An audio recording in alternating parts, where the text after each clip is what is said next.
আমরা মশা তাড়ানোর জন্য মশার কয়েল ইউজ করি। এই মশার কয়েল এটা যে শরীরের জন্য কতটা ক্ষতিকর এটা যদি আপনি আজকের জানতেন, আজকের থেকে আর কোনো দিন মশার কয়েল ধরাতেন না।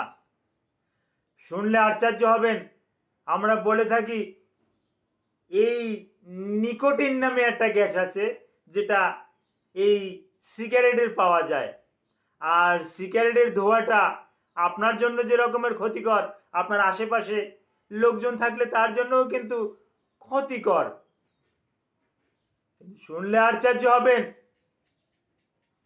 একটা কয়েল, মশার কয়েল যে পরিমাণে ক্ষতিকর গ্যাস নির্গত করে, অনেক গ্যাস আছে, এই এতটা গ্যাস নির্গত করে। এই গ্যাসের যে এত বেশি পরিমাণটা এত বেশি, যেটা 136টি 135 থেকে 137টি সিগারেটের ধোঁয়ার যে ক্ষতি ওই সম পরিমাণ ক্ষতিকর। Thank you all.